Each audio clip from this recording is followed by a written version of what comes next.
The Mayo Experience. Mayo Experience. Mayo Experience. Mayo Experience. Experience. Welcome to the Pat Mayo Experience, the best time of year. Maybe. If you're a challenge fan, it's definitely the best time of year because the challenge 35 total madness is apparently what we're going with this time around. The cast has been revealed. The premiere date is set. It is April 1st, and I am not going to be super thrilled that if we get to April 1st and I tune in to watch the challenge and they're like, oh, it's just going to be 3 hours of ridiculousness, I'm not going to be very happy about that. But either way, we are breaking down the cast today. We have the fantasy game set up, so we have all the prices for all of the people. If you go to the description of this podcast or video, you can find the sign up to the free Pat Mayo Experience and Friends League for the challenge. Super easy. 6 players on your team. Designate one as a captain who scores a bonus of 10 bonus points for every episode that they accumulate points. And whoever has the most points at the end ends up winning. It's pretty bare bones basic stuff here. How about I just give away some free money if people want that? If you want to get into a draw for 100 DraftKings dollars, what you do is subscribe to the Pat Mayo Experience audio podcast. The podcast you listen to on your phone, whatever it might be. iTunes, Stitcher, Spotify, Google, all those places. Leave a 5-star review, DraftKings handle, and something you like about the show, and you will be in a draw for 100 DraftKings dollars. Winners will be announced on Monday's Pat Mayo Experience. Every single Monday. If the show does well enough, because you're telling friends, hey, go check out the Pat Mayo Experience about the challenge, hey, maybe I'll do 2 in a row. And if you want to get into a draw for 20 DraftKings dollars for the video version, smash the like button for the video, leave your DraftKings handle in the comment section, and tell me your favorite player that you want to draft below 100, your favorite player at $100 this year on the challenge. You have to go scrub-wise. Who are you taking from down in that end? This is a spoiler-free zone. If you end up posting spoilers on anything, I'm going to find a way to internet bully you, and you're not going to like it. So just remember that. Keep that in mind. I don't want the season ruined for me. I really don't. There's not money on the line for the actual fantasy league. All you're doing by looking at spoilers is ruining it for yourself. I like the challenge. I want to watch the challenge. I want to be surprised. Not like spoiler Rob Mcintyre on the line. He knows about like 8 seasons from now, don't you? It's good to be the king, Patrick. Yeah, see, Rob, when you finish at the top of a fantasy league for the same reality TV show year after year after year, we think you're looking at spoilers, my man. See, I reject all these accusations. I finished number 1 last year. The year prior, I had a few teams that were like around the top range or so. So this has not been a consistent thing. Me winning this year does not happen every year. So for people that don't know, Rob runs a fantasy game, and he hosts a podcast called The Challenge Chronicles. Highly recommend it. They do a rewatch of all of the old seasons. They're up to Duel right now. I love the Duel, so I'm highly interested. I just saw it pop up in my feed, Rob. So I hope you have good takes about the Duel and how great of a season it is. It is a great season. It was my number 1 season, the fans' number 1 season. It was like your number 2, right? It was my number 2 season of all time, yeah. Okay, yeah. I mean, I love the Duel. I'm very happy to talk about the Duel. Yeah. There's like 8 storylines that are better than like any storyline going on in most seasons. So I don't want to go into basically every single rule. People can find that on the Fantasy Challenge page. Again, description of the video and podcast. You can find it all in there. But generally, you get points for winning missions, winning eliminations, winning the challenge. But a lot of the points come from crying, fighting, and hooking up, correct? Yeah, crying, fighting, politicking, confessionals, winning missions. Anything that basically makes you a bigger character on the show gets you points. Yeah, the more screen time that you get on the challenge, basically that almost translates 1v1 into fantasy scoring. Sure. Basically, when I'm making these rules, I'm trying to set it up where whoever the biggest character of the season is going to end up getting the most points. All right, so let's get into this cast because just overview of the cast to begin with. It's funny that we just talk about the Duel and looking back at that cast. I don't know if they knew it at the time, but they had basically everyone minus Landon on that cast who really meant something over like a 5-year period. This time around, it's a bit uneven, but all the names that you want, at least from the male side, are all here. I mean, I don't know about that. You've got there's like 4 guys here that I think are head and shoulders above everybody else. then there's one or two that maybe can mix in, and everybody else is a rookie or really unproven. Yeah, but there's like 3 levels of it. You have your big 4, and just having Johnny, Wes, CT, and Jordan all on a season is pretty awesome. And then you get like your second tier guys that people kind of like. So you have Nelson and Corey. Like they're favorites. They're back. Like they're not like great, but people like them. Then you have like Kyle and Bear. People like them. Rogan's just coming off a win. Then you have a bunch of unknown people like and Josh, who is slowly like building a following because he cries all the time. Great fantasy player, Josh. Yeah, he was a great fantasy player. He was on my team last year. He was outstanding because he cried like 3 times an episode. Yeah, well, I think like we're missing like hold on. It's also different that like you do the scoring for it. So if you have Josh, you're like, oh yeah, he definitely cried 8 times. So therefore, I'm going to score 8 times as many points. Listen, if anyone wants to audit my scoring, review things, make sure I'm keeping things honest, you are free to go back through and review it and post any differences you may have, and people have. Anyway, I think the cast is pretty good. I think from a competition standpoint, it's hard to figure out who the favorite is. See, if we were to set odds right now, and between the clear top 4 guys and then all the other guys in the cast, what would you set the line between one of those top 4 guys winning or one of the other people winning? I'd say minus 200. I mean, I'd even go like minus 350 that the top 4 guys win. Well, if you just had to break it down, let's just break it down. So the 4 highest priced players in this game right now is the 4 top guys, Johnny, Wes, CT, and Jordan. So I think that if we were to set odds on this, you'd be hard-pressed not to pick Jordan as the favorite, right? Yeah, if you were setting betting lines, I definitely think I would set him as the favorite. And I think he'd be the most popular pick. I don't know if I'd take him, though. I kind of think he's not set up as well here as he has been for others. If you look at it, he's the best physical competitor on this cast by far, at least out of the people we've seen. But his political game last year was terrible. If that season was set up differently, he would have been in eliminations constantly. And I mean, he can win them, but there's also somewhere just because he's thinner and a little bit smaller, he kind of can't win. Like if you look at a guy like a Fessy or a CT who are just huge, and they get put up against him in a hall brawl or a tug of war type competition, I think he could be gone actually a little bit earlier than most people think. Well, and we so rarely see Jordan on back-to-back seasons. It's usually he comes in, he wins, takes 2 seasons off, come back, wins, takes 2 seasons off. Like he's won the last 3 challenges that he has been on. So he deserves to be the favorite. I'm kind of with you though. Like I don't like just it almost feels like him and Tori are on this season for the appearance fee because I know that he doesn't like doing challenges back to back. Yeah, and like I'm a pretty big believer in the swerve theory when it comes to the challenge, where especially if someone hasn't been around, they like get more inconsistent. Where if they come on a season and they do really well, and he was so clearly the golden boy by the end of last season, everyone was praising him. He was regarded as like the hero of the season. That when they come back the next season, the cast kind of reacts negatively that it wants to take him down. Do you think that there might be a target on Jordan's back this time? Oh, 100%. Because also the thing is, too, if you look at this cast, I think Wes and Johnny can beat anybody in a final besides Jordan. And that applies to pretty much all these cast members, honestly. Like, is there anyone outside of Jordan you're running a final against and you think you're just done?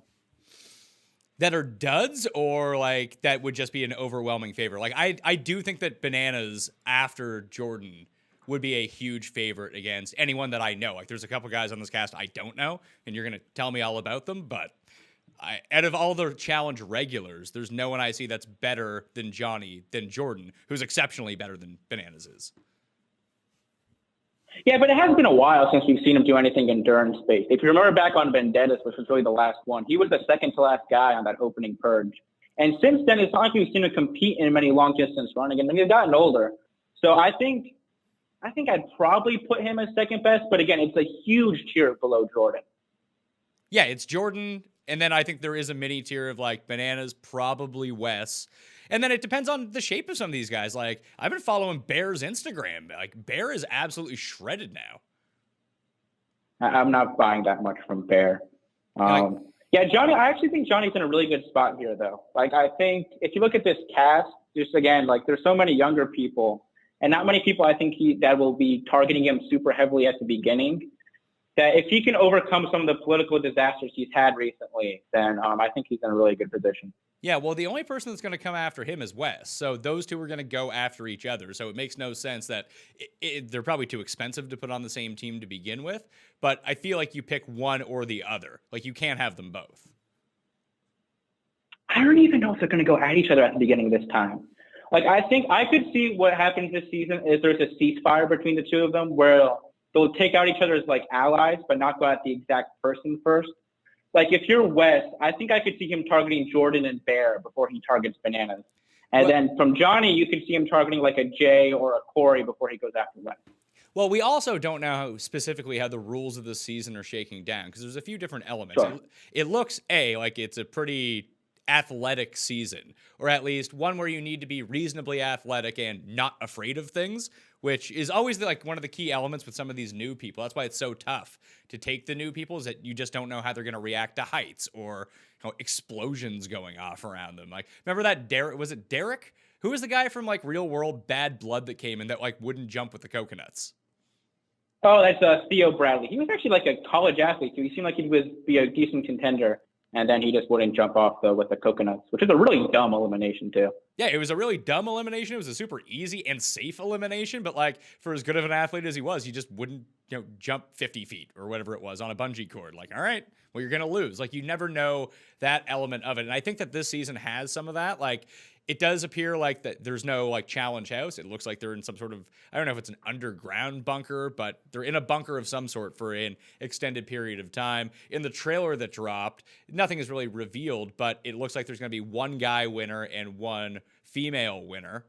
But they might start in teams. I don't really know, but you also have to win an elimination to get yourself into the final. You can't get by without going in. So I think there's a strategic element of that too, where I think that suits Bananas a little bit better than almost everyone else, solely because I think he'll pick his spot correctly when he goes into elimination.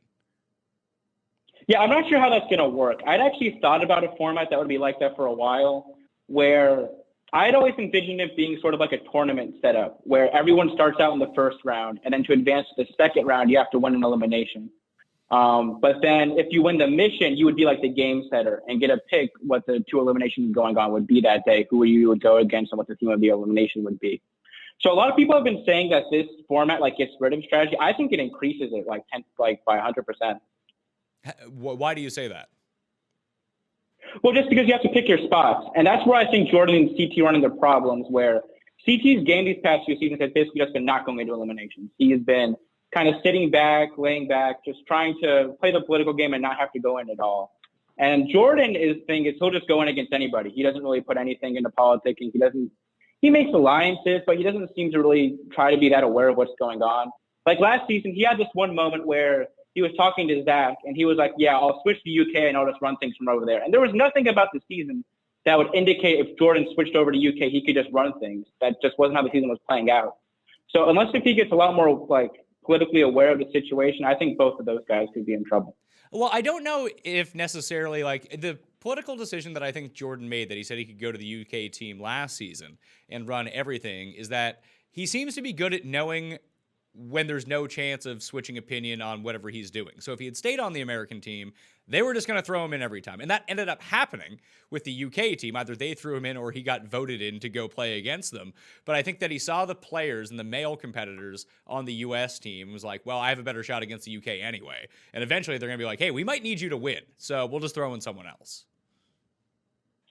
See, my thing with that, though, I think there was some outs for him that he could have not just been going in every time. The reason he was going in ahead of like Josh, for example, on the Team US team is because he was saying he was going to throw missions once Tori got to the UK team. And Tori also could have avoided elimination if her and Jordan had voted for Nany. They said they would have preferred to throw Nany in, but since Tori wouldn't vote for her and neither would Leroy, they couldn't get enough votes to put Nany in. So then they had to put Tori in, and then that's what screwed the two of them over. So let's just jump back to those big four: Jordan, Bananas, CT, and Wes. I think I'm going to leave, like, CT doesn't, for fantasy scoring at least, CT doesn't do enough of any of the other stuff anymore. Like, he's just kind of chilling. And I don't think that this game environment is going to be, like, ideal for him. Like, that's the one thing about Bananas in all of this, is that you can throw him into almost any circumstance. And, like, he's a professional challenge player, like, especially when it comes to manipulating the rules or getting the most out of strategy. CT and Jordan are just there by, they're now fan favorites. They both started out with some tumultuous beginnings. They've developed into fan favorites, and they get by either on reputation or physical ability. It's not really like CT's become better at the politicking, but it's a lot different when you're in a nice house in, I don't know, Thailand. Have all 3 of CT's wins come in Thailand? Is that like a thing? Yeah, all 3 have come in Thailand. Yeah. Yeah, so let's just cross CT off the list because it's not in Thailand. It's in Czech Republic, so let's just cross him off. Like, I don't know why Wes is still doing this. Like, I don't think that Wes... This is his 3rd season in a row. Like, he also feels like he's there for the appearance fee. Well, you'd imagine, for one, the appearance fee is pretty substantial for him at this point. And also, I think he set it up where he can go away from his businesses for a decent amount of time, and it's not like a huge problem.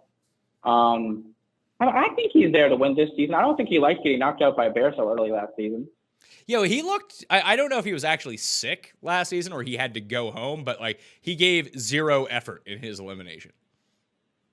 No, he said he was really sick, and then since then he's gotten the Yukon Cornelius beard, and then now he seems to be in pretty good shape too. So I'm in on West this season. I think the decision at the top for your fantasy team really comes down between Bananas and Wes, and that just becomes a personal preference of what you want to do. I'd probably lean Bananas, to tell you the truth, like, especially because he's been eliminated so early in the past few seasons. I think people are, like, jumping off the Johnny Bananas bandwagon, but even to watch the trailer, and maybe they're, like, really just, maybe he goes home super early again. He is all over the pregame. Like, he is, out of, like, the 95 seconds in the trailer, he's in, like, 35 seconds of them. Oh, yeah, he has like twice the screen time as anybody else, and he's front and center in that poster you've got up there. He's all over the pregame material. And they can sometimes be misleading with that. Like on Vendettas, Tori and Johnny had like pictures of themselves in Times Square, and Tori was the first guy going home on outside of Rogan. So they can try to throw you off the scent, but he's been so present in all of their pregame material. I'm really of 2 minds about him. I don't know which way I'll go. Yeah. And like he would have had a good year if Johnny Bananas knew Roman numerals. Like, there's a decent chance that he could have won last season. I don't think so. If he didn't throw that mission with Laurel, which was the most moronic political decision in the past few years, I think he would have been fine. It made no sense for them to risk their numbers at that point. That was so ridiculous. It was, but like he had the elimination 1 and he got the numbers mixed up, and then he beats Theo. Theo just kind of goes on a torrid pace, wins a few eliminations before he runs into Jordan. But Bananas and Jordan are like a team here. So those two working together, you throw Tori onto that team too, and whatever like random dudes want to CT. Do you think CT will work with Wes, or do you think he'll work with Bananas? I kind of think all 4 are going to work.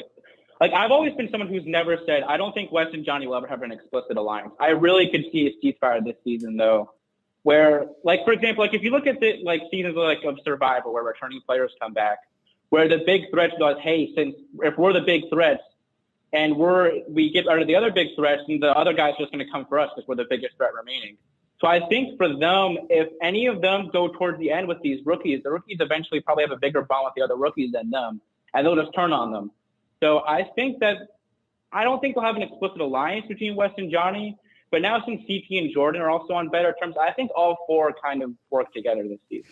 Yeah, I don't think that, just from a show story perspective, Johnny and Wes are savvy enough that their rivalry extending is both good for the show and good for them personally. So they have to continue to be rivals until there's another rival seasons when they're finally partners. That's how this actually has to work out. And Bananas doesn't need Wes in this situation. So if him and Jordan are boys, so those two are he kind of does. What? I think he kind of does. He can't go to a final with Jordan. He will lose to Jordan in a final, for one. And 2, if he goes to the end with these rookies, we've seen what happened to him in Vendettas, where he was the biggest threat remaining when Tony and Zach got power, and then they turned on him. So I think he needs to keep some of these bigger threats around, or else these rookies are going to turn on him towards the end. Yeah, well, I mean, I think that really works out well for Jordan. And if you have to win an elimination to go in, if you can have the strength of Jordan and Tori behind you, like the best guy and maybe the best girl, and like you're a top tier guy, then you have all the stragglers that come along with Bananas too. Like Nany is going to be on Bananas' side. Then you're going to have Kyle, who's going to be on Bananas' side. And because Kyle's on your side, Bear's on your side. Like they have a lot of numbers here. And knowing that you have to win an elimination, as long as you don't go against Jordan, maybe Jordan can get upset. Then all of a sudden, like, you're golden. Yeah, that's true. I think we could see something going on here with Wes and Johnny. I think that there's could be some sort of ceasefire. I'm with you. I don't think we'll have an explicit alliance. Like, I don't think it'll be where we'll see them politicking all the time on screen and stuff. But I could see a ceasefire, at least until like midway through the season, where in the beginning they decide not to take shots at each other. All right, so the next 4 competitors in terms of pricing, the top 4 female in the cast, Tori Deal, $220. Smashley, $220. D, coming off a win, is $200. And then Mattie at $190. And then we'll throw Jenny in there too. Jenny is $180. Jenny is by far the best value of all of these people. I like D a lot too. I think she didn't get enough credit she deserved for winning last season. I do like Jenny as well, though. So yeah, Jenny and D, I think would be the 2 that I look at here. I don't think that if you're gonna take Tori, you have to take Jordan too. I think. Yeah, I can see that. Again, with her, it's just I think she got so much attention last season. I can see, and she doesn't have that many allies right now on the season. Would you say? Like, who do you see clearly aligned with her, especially on the girls' side? Who, Tori? Yeah. Nany for sure. And that could be it. I mean, her and Jenny seem to be pretty good friends, even though they went to elimination together. And they're going to have the backing of... True. And if we do think that it breaks down that Jordan and Bananas end up on a team, then they have all that support as well. So if Tori's friends with Nany, Nany's friends with Bananas, like that's just a very logical 4, like a core 4 of an alliance that you can use moving forward, and then all the periphery people. And then if you get Jenny on that alliance, like I still think that Jenny is the most athletically gifted of all of these people in terms of like strength. We even saw that her cardio was pretty good, her swimming was pretty good last season. I don't think she had ever done anything like with physical contact before. I also think she didn't want to hurt Tori in that hall brawl, and Tori just didn't give a shit. Yeah, I'm with you on that. I think she'll be better this season. I think in terms of natural athleticism, you'd say she's probably the number 1 girl on this cast. I don't think looking at anybody else, you can really say that. Maybe Kaycee is the only other one I'd put up there. But yeah, I mean, I think if she gets a little bit more political game behind her, and then also has a little bit more of a physical edge, you'll see that a lot where when competitors are rookies, they just aren't used to that level of physical competition. And then after having a season of it, they're much better off their second time around. I would think that most people, when they're building their teams, they'll take Jordan and Tori to begin with. And a strategy for this contest, it's probably best not to take them if that was going to be the key. Like last year, It was super sharp to put them together because no one overwhelmingly wanted to use them. They were popular, but not too popular. Like I think I had Tori and Jordan, Polly and Kara, just because I knew that there was going to be teams, put the people who might hook up together. I don't think that like between the 4 of them that any of them hooked up, but they all got to the end, so it all worked out. Not the way that I had planned it, but it did all work out in the end.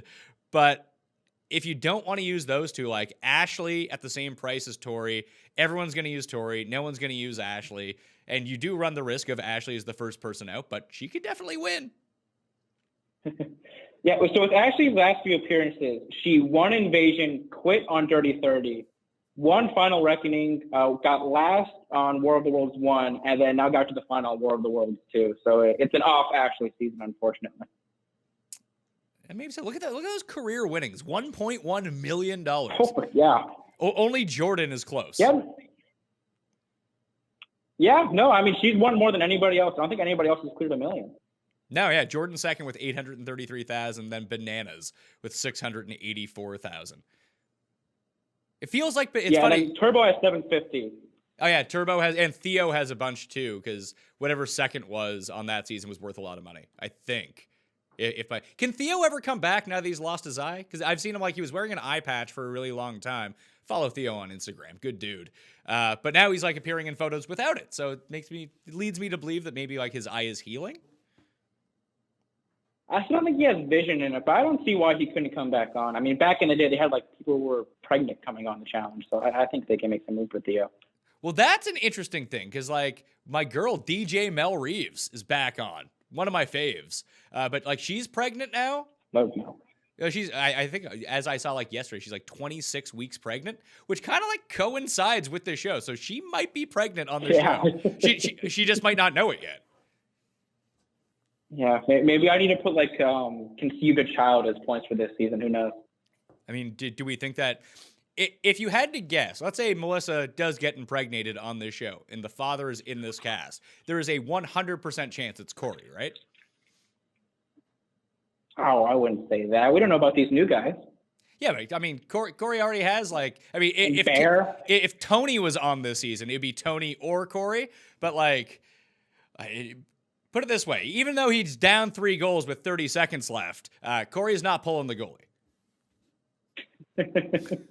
I mean, we've got Kayla and Bear on this cast too, Rogan. I mean, I think there's a lot of options here. So of those top-end girls, I think that Jenny would be my preference, only because she's the cheapest, to tell you the truth. And I think that physically she's better than the 5 of them. Now, maybe people see her as such a threat, they get rid of her. But Mattie's super sneaky too. I don't watch, what is she on, like Party Down South? Is that the show that she's on? Oh, and she's also on Floribama Shore now. Yeah, I saw a clip of her, and all she is like straight drinking a bottle of tequila and just pounding back cigs. Although she looks like she's in like a lot better shape this time around. She looks like she's in better shape. I mean, I don't know if partying with Gus is the best strategy before going on a challenge. We'll see where her head's at. I think she could do okay. I think she could do okay, or she could even win, honestly, with the way this girl's cast look. But I probably will not pick her. Well, I mean, just her size advantage is huge. Like, I mean, she must be, what, 6 foot, 6'1"? Oh, she's really, really tall. I think Jenny's probably the only girl that comes close to her, just pure size-wise. So if she gets any of those bruiser eliminations, you'd have to imagine she's a favorite. She probably goes down in like a puzzle or a more agility-based elimination, if anything. Yeah, I would think that, like, endurance or puzzle. And I would think the same thing about, I mean, Jenny's endurance is really good, so it's probably puzzle that takes her out. Although we just saw her lose a strength elimination in a hall brawl when she was way bigger than her competitor. But it just seems like Mattie's the only one that can rival Jenny's size. And that does mean something, I think. Yeah, you could even see a situation, too, there where we don't know how this format works. It looks like it's probably going to be like a tribunal-esque format again. But maybe some of the girls throw their mending against each other just so then they don't have to face them. I mean, that's a very smart idea, but I can see it being that, like, if you win the daily mission, this is just me speculating, that you have the choice to either be safe from getting called in, or you can call out whoever you want to go in to, like, get your win to get in. Yeah, that would make sense to me. That's how I was sort of envisioning this format. We'll see how it plays out. I mean, who knows with this show, how much thought they've actually put into these formats. There's also, like, as it pertains to fantasy scoring, D at 200 and Mattie at 190. Well, they won't be super popular picks. Like, I think athletically, and if I was just picking someone to win, it would definitely be Jenny over Mattie. But Mattie comes along with all the boozing, the potential hooking up, and all that stuff that Jenny just seems to be, she's just away from that. A lot like Bananas kind of is. I think Banana still gets mixed up every now and then. He and Wes will probably have a few choreographed plays to run here just to give the producers some content to run. But yeah, Mattie didn't mix it up that much last season she was on, though. She wasn't fighting that much. Maybe Floribama Shore and Party Down South have pumped her up a little bit for this season. But Dee, I actually think is a really good fantasy player. And like, I didn't have her on my team last season, but she probably was like the best pick in the game just because of how low owned and how cheap she was compared to everybody else. Yeah, and she ended up winning. That really helped. But yeah, like who is the best fantasy player you can think of since we started doing this? Is it Georgia? Because Dee would probably have to be pretty close. Like, she has an emotional breakdown every show. She hooks up. She drinks. She, like, gets heat exhaustion. And she wins. Like, it's pretty good. Yeah, she's politically involved, too. Gets a decent amount of confessionals. I would say, I mean, Smashley before last season was a dynamite fantasy player whenever she was around. I don't know what happened to her last season, though. She was pretty quiet. Yeah, Smashley, Georgia. Georgia's also really good. I mean, cries all the time, gets a ton of confessionals. So the outlier... Pauly, too, honestly. Pauly's really good. Yeah, Pauly has been really good. Like, Kara doesn't really do anything. Like, Bananas and Jenny are sort of the same, is that, like, they're probably not going to go around hooking up. But Bananas will, like, he won't get into a fight, but, like, he'll cause a commotion. Jenny doesn't seem to do any of that. Yeah, we'll get to Jay later. I think he'll pick a fight or two with him specifically. Why? Who the hell is Jay? So Jay is from Survivor Millennials Gen X, and he actually dated Morgan before Morgan dated Johnny, and then he and Morgan were dating when Morgan and Johnny hooked up. So there'll be some storyline there. Yeah, well, I can just see Bananas being like, "I'm Johnny Bananas. Who the hell are you?"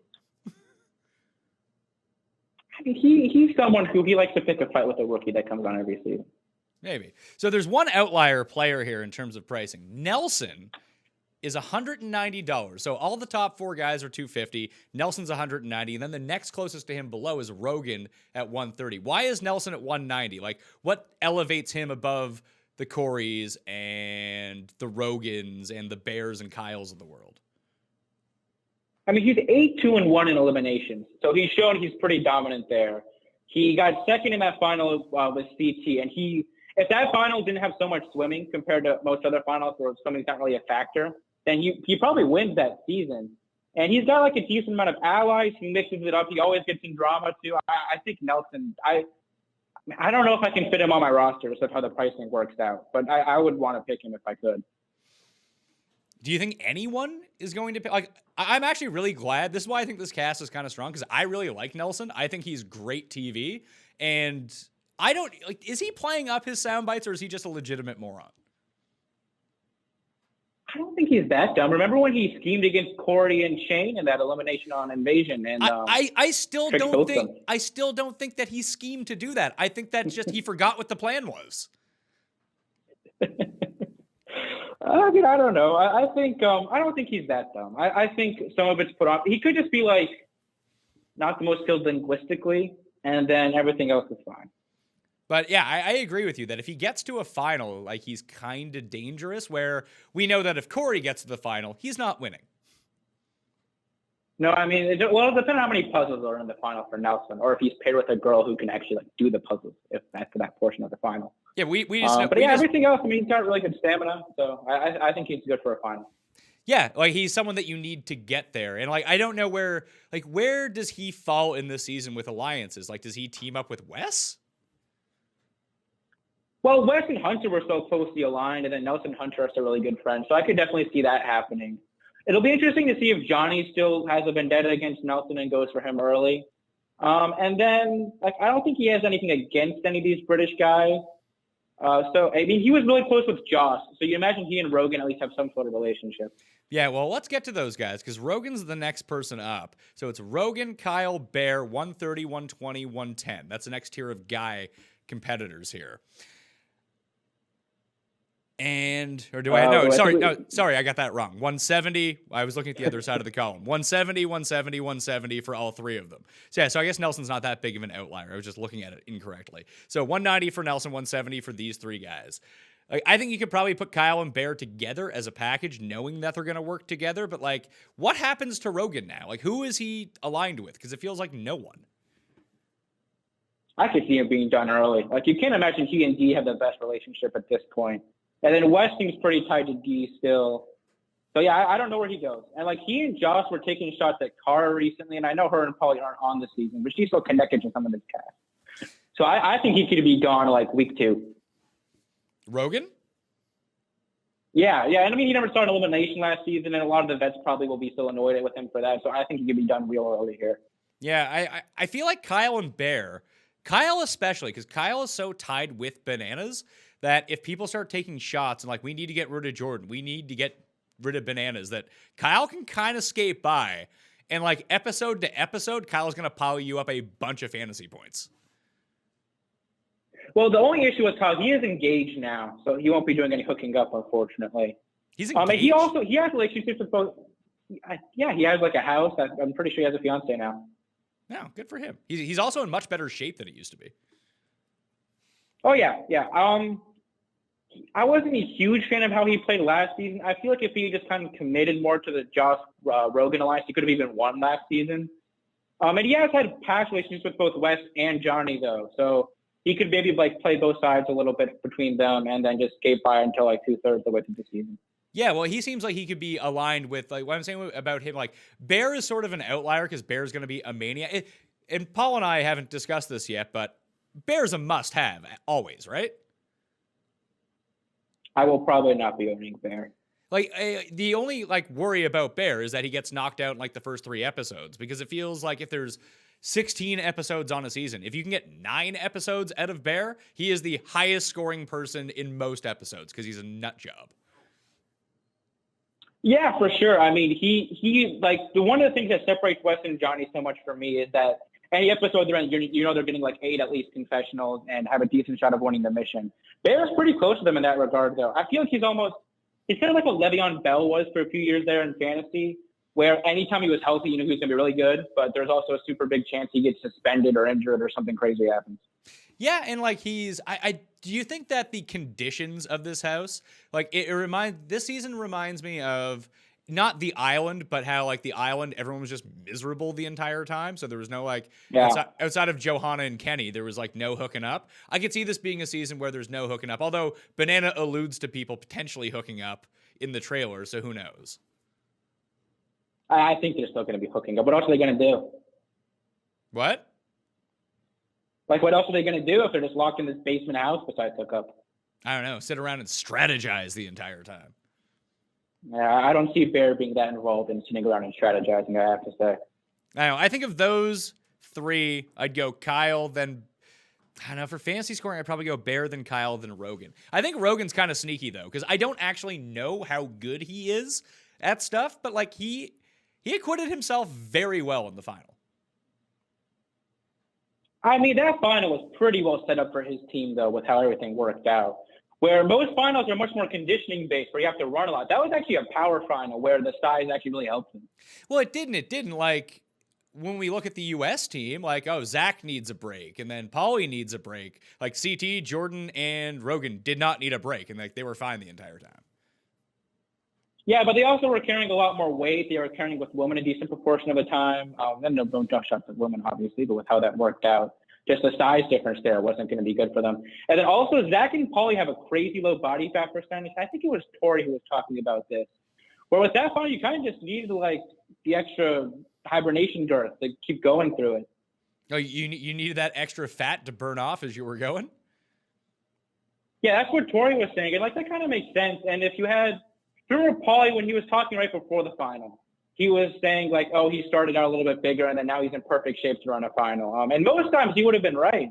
But with how that final worked out, the extra, like, had the lack of size actually really hurt him. That's really interesting. That's now 2 body type excuses for Zach on not winning a final. The first time around when he gassed out with Laurel, it's that like he was too big, so in altitude he cramped up because he had too much muscle, and now he has too little fat, so he couldn't do it. I mean, I don't know if Zach gave that excuse, but that was the call for what happened there. I mean, he and Paulie were super beat up after that final, though, too. Yeah, they were. And, like, when you look at someone like Bananas is in good shape, but he's not in, like, the best shape of all people. And even Jordan, like, Jordan's in really good shape, but he's not, like, cut like Paulie is. That maybe you're right. Maybe that's, like, the body type that you want to run finals. Yeah, like, Paulie was saying he's, like, 5'7", 5'8", and, like, 150. I mean, that's pretty small compared to a lot of guys who are on the show. Like Hunter is like 5'8" and like 195, I think. So you just compare those two size-wise, it's a huge difference. All right, so the next crew of guys coming through here, actually the next crew of girls, you have Kaycee at 130. I don't know who that is, although she's on the picture for the graphic, so she looks pretty badass. I'm not going to lie to you. Maybe it's just the tats. I don't know, but she looks like an athlete. Or she at least looks like she's going to kill someone. Kaylah, Nany. So Kaycee's $180, Kaylah's 170, Nany is 160. Don't really know what to do with this. Like, do I just blindly take Kaycee because she looks like she's going to be good? Like, what do you know about her?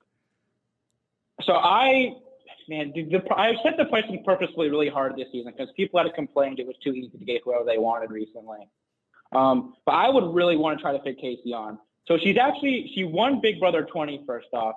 And like, it wasn't like she was politically aware, certainly. But one of her big strengths was just competitions. Like she won the most competitions ever by a Big Brother female in that season. And she's also a pro football player for like the Women's Football Alliance in San Diego. Oh, great. Hold on a second. She is a female professional football player and she's on the challenge. Yeah, she's my team captain. No, like, I really want to try to fit her around. Yeah, I really want to try to fit her on. It's just going to be hard. we'll see what I can pull off. But I really want to try to get her on the squad. All right, well, let's throw Jenna into this tier too, because she's a buck. Oh, Lord. Buck 60. Like, I think the other three are like Kayla, I can see just because she's a drama machine and she'll be aligned with Jenna. So maybe that helps him out a little bit. But like, I don't want Jenna. She's not going to do anything. Nany's kind of useless. No. Like Nany's just the player. Like, I love Nany, but she's just there to like smoke cigs, drink a little bit. And like, she doesn't even hook up anymore. So she's going to ride Banana or Wes's coattails for as long as like she's considered a layup. And then eventually she'll be sacrificed and she won't win. So like, she's not going to score you a bunch of points. Like, do I really want Kayla? Like, she might fight someone and go home really early. I mean, she could. Maybe that'll be enough points where it'll work out. I'm not big on anybody in this out of these three, honestly. Like Nany, I could definitely see her hanging around for a while. She just has a lot of friends in the house, but I don't know if she has the overall athleticism to win. Kayla, we'll see what shape she comes back in. I mean, she's certainly in it for more drama than Jenna, and I actually think she's been a better competitor than Jenna, too. So maybe she could turn out okay here. Jenna, I definitely will not be picking. She hasn't been anything entertaining on screen since she had that fight with her cousin on Bloodline. Well, I mean, if we talk about greatest moments in the history of the challenge, Yeah, that was pretty good. her fight with her cousin about her dad being in jail and the other one's dad owning a bakery is like maybe the craziest fight of all time. And I can go and watch that on repeat over and over. It might be the best single 5-minute stretch of any episode of the challenge. It's pretty outstanding. Like I was watching that just like a few days ago, honestly. It just her shouting, "Your dad works in a bakery. That's why you have a job." It's just so fantastic.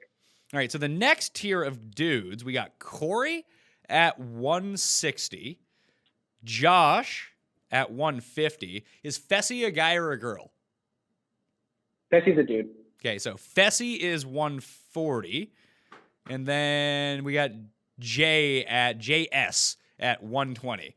I mean, I like Corey. I'm glad he's back as someone I enjoy to watch. Zero chance he makes my fantasy team. Unless he, like, I think he's having another kid now. I don't know if he's married or not. That probably won't stop him either way. But, like, if it was single Corey coming in, like, he'd be good for, like, 4 hookups. I mean, I don't know where to stop him at this point. He's got baby swag coming in, so he's got that going for him. He's actually 5-3 in eliminations. So I think with Corey, he's someone everyone talks about as overrated, so he's actually not overrated anymore. But I definitely don't think he'll win. He doesn't just really seem to have that upside. Well, he also has like a bum knee, so anytime he gets into anything like endurance-wise, he's just absolute toast. Yeah, for sure. He's got, like, we'll see where him and Johnny stand at this point. I think they had kind of buried the hatchet a little bit, but I don't see huge upside for him. I could see him going home pretty early too. Are you going to go back to Josh again? Like, crying points off the charts. Oh, Lord. I don't know. It's funny. Most people really liked him last season. I thought he just came off so unaware of what was going on around him. Oh, crying every episode. Completely disagree. Like, I hated Josh for the first season he was on, the first War of the Worlds. I thought he was the absolute worst person I've ever seen on this show. So I went into War of the Worlds 2 really hating his guts. And a few episodes go by, still kind of hate his guts. But the more the season went along, the more he really grew on me. Real team player. Like, and I think that his in-game, I think his in-game awareness is a lot better than you think. Like, he's a big dude. Oh, I think it's terrible. It was bad. I think he's like... Go ahead. Well, okay, so in the beginning of the season, he throws in West. I mean, you can go either way on that move. That's probably a decent move for him just to shake things up. But then, like, 2 episodes later, he's like, I don't see, like, I know I threw in West, but I don't see why throwing in Johnny helps our team. When Johnny literally just threw a mission at that episode. And then, like, later on, he's shouting at his team saying, oh, you guys are all playing Paulie's game. And, I mean, you can make a point that perhaps the game they're playing is better for Paulie than them. But you need to state that point. You can't just say they're playing Paulie's game. It doesn't matter who the strategist is in this game. It's not Survivor Big Brother where you have to, like, prove yourself by the end of it strategy-wise. You have to actually articulate why that, like, is a problem, and he never did. What can you tell me about Fessy? Who is this guy?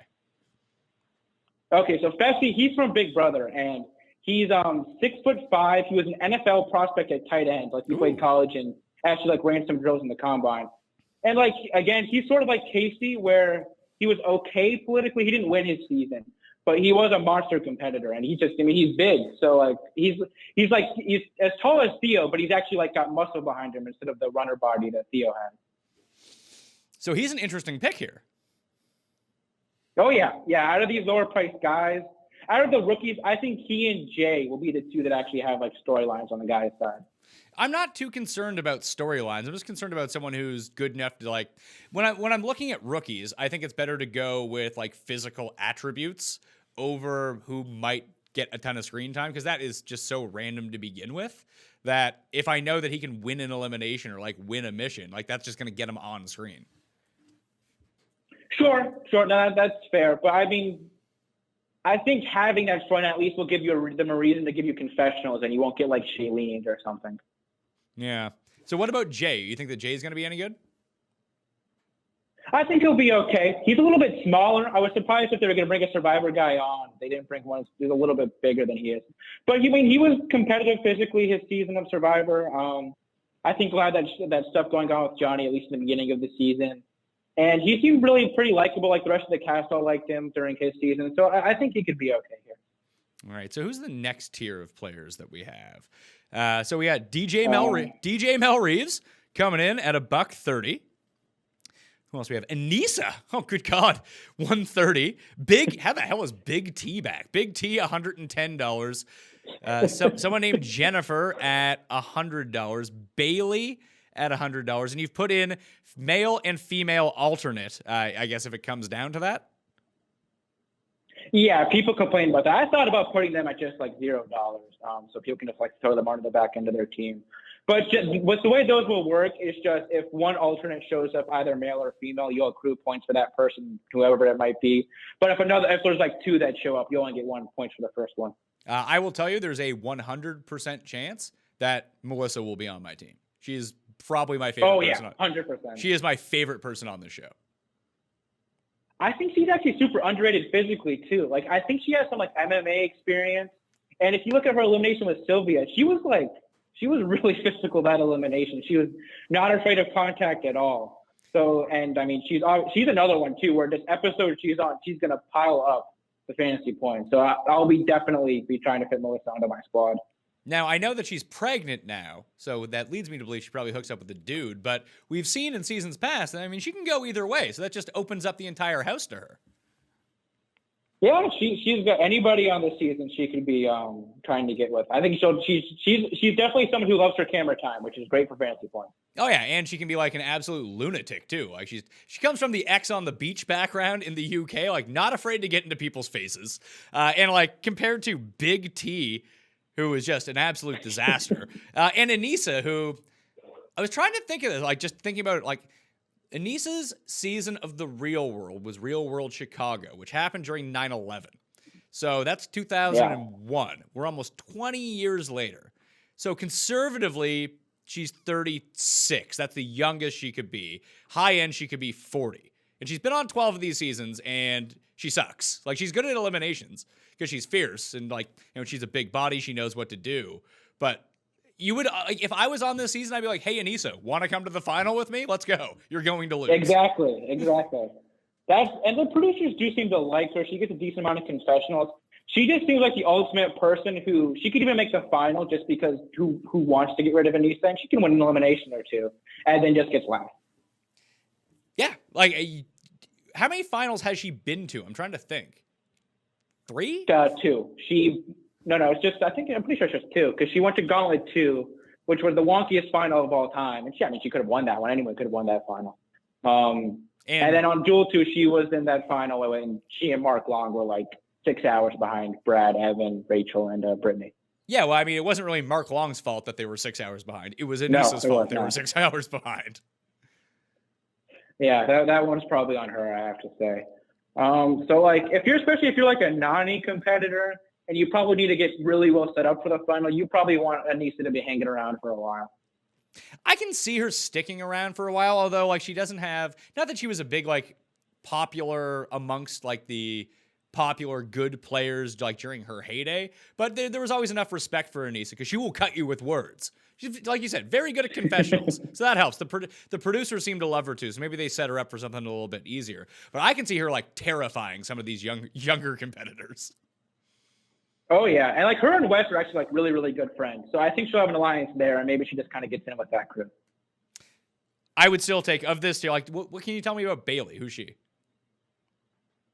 So she's actually engaged to Swaggy C, and they were on Big Brother 20 together. They worked against Kaycee though, so I don't quite know whether the relationship will stand going into this season. I mean, I don't know. She's just kind of indiscrepant. We'll see what happens when she comes on. No, like significant athletic background to speak of, at least.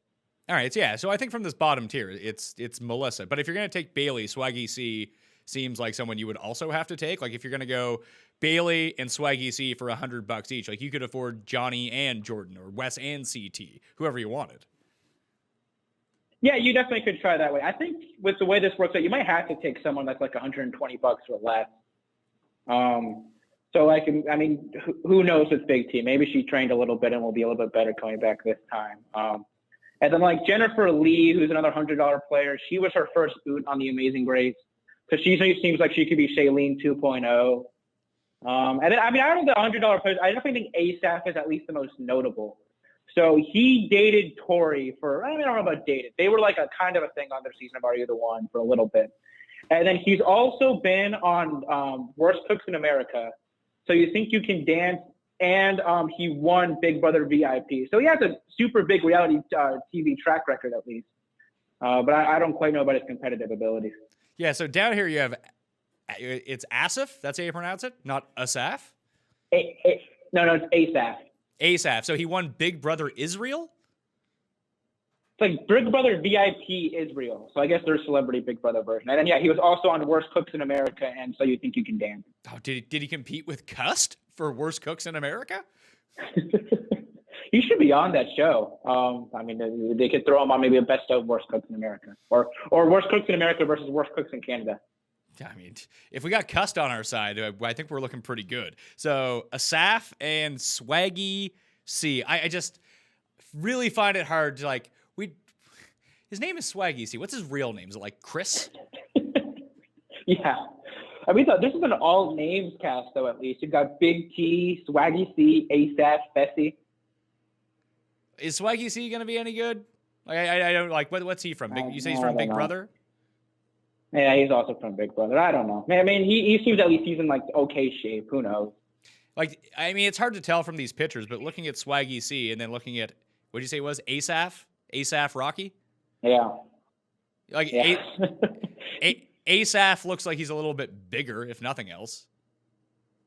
Yeah, I mean, his hair is just all over the place, too. He kind of looks like a Philistine from, like, the Bible.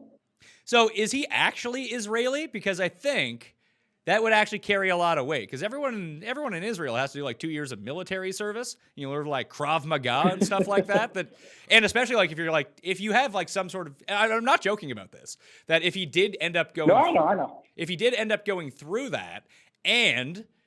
there's other factors in play here, too. Like, if you're in the Czech Republic, I know that, Israel's not in Europe, but it's still, like, closer to that part of the world than most Americans are used to. You might be more accustomed with the food and the spices. You're not going to get sick. And if you have this military training and you're, like, stuck underground, the loud explosions that I talked about, that kind of thing, he's not going to be affected by any of that stuff. So I'm going to have to throw this guy on my team. Asaf? No? All right. I don't know. I'll probably try to dig somewhere else in the cheap bin here besides Asaf. Well, who would it be? If it's not Asaf, who's it going to be? I don't know. I think Jay's a little bit too expensive, so I think I could fit him on. Like Big T, I don't know if I really want Big T. I mean, maybe like Bayleigh, I guess. I don't know. This is not a super overwhelmingly positive group of players here. But yeah. I think I would probably dip into Bayleigh or Swaggy C before I go Jennifer or Asaf. So... this Jennifer girl, you said she was on one episode of Amazing Race? She was on one episode of Amazing Race. And it was kind of a wonky season where it was like the producers made the pair. So they like took two individuals and put them together. And yeah, she was just gone after one episode. I could find like nothing about her. She had like one like intro video of herself on YouTube. And then like I said, this definitely could be Shailene 2.0. Like, it strikes me if she was on one episode of Amazing Race and that's all the reality she's done, she's either A, completely batshit insane, and like casting producers like, no, we need to get her some more screen time, or she's just like super hot and people are like, let's get her on. I think it's probably more the latter. And also just to say they have somebody on from the Amazing Race. Like, oh, look, we're expanding into the Amazing Race now. Look at us. And that is one of the funny things about the challenge is that, like, and it's like the Real World kind of kicked this off, like Real World in terms of like diversity on TV, whether it was race and then into like sexuality, stuff like that. It was always way ahead of every other show. And the challenge has kind of been the same way, that when we talk about diversity on the challenge, it's not, you know, is someone white? Is someone black? Is someone Asian? Is someone gay? Is someone straight? Is someone bi? Is someone pansexual? We've seen all these people. It's the diversity of the other shows that they come from. Sure. Yeah. Yeah. No, 100%. That's what's cool about it. It is funny to me. Like, they lean into Big Brother a ton here. I get that they cast from similar departments, but you'd almost think dipping more into the Survivor Bachelor pool, just since they're more popular shows, would be worthwhile for them. Well, I think that it was tougher for them to go into the Survivor pool to a greater extent, even an Amazing Race. Like, Viacom owns both of those, right? Like, those are both CBS Yeah, shows. they do own both of them now. So maybe it's more common now. That's the whole thing. Now that Viacom and MTV work in simpatico, that you can have more access to those. And is Big Brother a Bun and Murray show? Ooh, that's a good question. I don't think it's Bun and Murray. I'm pretty sure they cast from the same department as Survivor, so I think they're all under one umbrella. Okay, so if they share like the same casting department, and I think that you get to see, I think the people that go on Big Brother are more suited for the challenge, just in terms of like personality type. Like, it's really hard to get a feel for anyone on Survivor just because they're thrown into such weird circumstances. And like, you can be like 60. I mean, I know you can be 60 and be on Big Brother anyway, but like, Survivor skews older than Big Brother does. And like, you don't want to bring in like, oh, here's our rookie from Survivor. He's 43. I mean, lately they've been going a lot younger. And another thing that's really weird, though, too, is they're airing this right over the top of Survivor, even when they're owned by the same company. Is it going to be like, do we know, like, April 1st is what? Is that a Wednesday? It's a Wednesday, and they're airing it at 8. So they're airing it literally right on top of, like, the most popular season of Survivor of the past few years. So Survivor airs Wednesdays at what time? At 8 or 9? At 8, yeah. They're both at the exact same time. I mean, I know, it's super wonky. Well, how many episodes do you think we're going to get of the challenge this season? I mean, 16 seems to be like what they're going for now. So I can see that, like 16. And then Survivor that'll be around when it's wrapping up at least. Actually, they've still got like actually a little bit more time after that. So I really don't get that. I don't quite know what their game plan is there. I guess they probably figure that the two demos are probably pretty different. So when you're talking about Survivor, I don't know, man. Like the demo for Survivor skews super old for any reality show. I believe it is the most watched reality show by people between the ages of 40 and 60. And the challenge is pretty much in the 18, like I am as a 34-year-old, I am very much on the high end of the challenge demographic. Like the 34 to 45, like there are people in that demo, like myself and people who are a bit older, who've just been with the show so long. Most have given up by this point. I would say, like, you're 22. I would say the majority of people watching the show are between 20 and 25. And that's just not the case with Survivor. Yeah, it's probably right. Well, the thing is, my thing with that is, think about how many people podcast on both Survivor and the Challenge. Like, there's a lot of people who dip into both things pretty much. And then with this season of Survivor being all winners and bringing back a lot of the older cast members, it brings in a lot more of like the quote unquote committed fans who also might be committed fans to the challenge.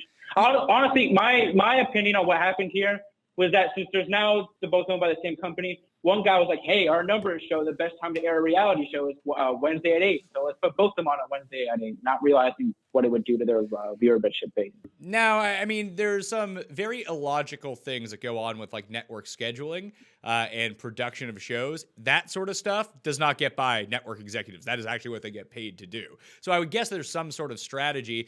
And like, just because you like bringing back older people from Survivor and putting them on a season isn't going to affect any 22-year-old. Like, why would they care? Why would you care? No, exactly. Why would you care if like Richard Hatch was on the show? I mean, this is the first season of Survivor I'm watching live ever. So I'm watching now. And I would think that since the demo skews so much younger, is that they're probably not like, they're concerned about how many people watch it live, but they probably know that most of these people are just going to watch it like on DVR afterwards. No, that's true. But there is so much that's on social media now where if you don't watch it live, then you feel like you're behind and missing stuff and can like hear about something that you haven't seen yet. I mean, that's only if you, I mean, the problem with this now becomes like, I can actively avoid spoilers wherever I go. But since I do this, like if I'm on Twitter, like, and I check my mentions and people tweet spoilers at me, I'm going to see them, which sucks. Fortunately, no one did it last season. It was very nice of everyone because, like I said, I just want to enjoy the show. But like, you need to go out of your way, generally speaking, to avoid spoilers. So like what I do to avoid spoilers, I don't look at any Instagram comments, don't look at any like Twitter replies on any challenge related content, don't look at any YouTube comments, and mostly just stick to tweeting my own stuff, looking directly at tweets from people I know aren't spoiled, and then also like on the challenge Reddit, they do a really good job of cleaning that up. All right. Rob, the contest will be up. You assure me of this? Yeah, we'll be good to go. All right, so you can find the link to sign up, free game, fantasy challenge, in the description of this podcast or video. That's the cast. That's the entire pricing. You can find all the rules on the site, all the casting on the site. Again, you pick 6 players inside the salary cap. What's salary cap? $1,000? $1,000. So $1,000 salary cap, like it is on DraftKings in terms of like picking your players. You get 6 players. You got to keep it $1,000 or under. Nominate 1 player as team captain. They'll score 10% more points than they were previously allocated per episode. So that's always nice to have. I'm telling you, man, Bear or Melissa might end up being my team captain. Yeah, I think Melissa or Wes are the 2 I'm looking at. You don't have to pay 10% more for the player, right? No, you don't. So it's just, whatever the price is, the price is. So you can find the link in the description, this video or podcast. If you want to get into a draw for 100 DraftKings dollars, subscribe to the Pat Mayo Experience audio podcast, leave a 5-star review, DraftKings handle, something you enjoy about the show, and you'll be in that draw for 100 DK bucks. Winners announced every Monday on the Pat Mayo Experience. Rob, tell everyone what's going on with the Challenge Chronicles, which you can find on all of those podcast platforms. Yeah, we've been releasing a few episodes of The Duel, so those should all be coming up pretty soon. And then if you go check my Twitter profile at RobMCI16, you'll find any more information about this season of the challenge or anything else going on that I'm involved in. All right. Also, if you want to get into a draw for 20 DK bucks, smash the like button for the episode. Leave your DraftKings handle in the comment section. Tell me your favorite player under $130 that you would want to have on your team. I believe I've decided on Asaf. Did I say that right? Yeah. No, it's more Asaf. It is Asaf. That is correct. Like Ace, like the card, and then Staff. So Asaf. Like Ace, like the card, like Ace. Like an ace, like the Ace of Spades, like Asaf. So it's like Ace Garden Center. So it's Asaf. I don't know. I just like Asaf, Asaf. We'll see how he says it on the show. Yeah, we'll see how he says it on the show. And I always have one of these things. I'll say it how I want to until you prove to me you're good enough that I should learn how to properly say your name. Like if he gets eliminated in the first episode, I'm really not going to give a shit about how you say your name. I'm sorry, pal. Figure it out and be good. Anyway, playing the game, join the draws. Subscribe to Rob's podcast too. You can go figure that out. And we'll have more challenge content coming up. Lots of time to go enjoy this. Spread the word around. Go join Fantasy Challenge. Enjoy yourself. I'm Pat Mayo. Thank you for watching. I'll see you next time. Pat Mayo Experience! Experience!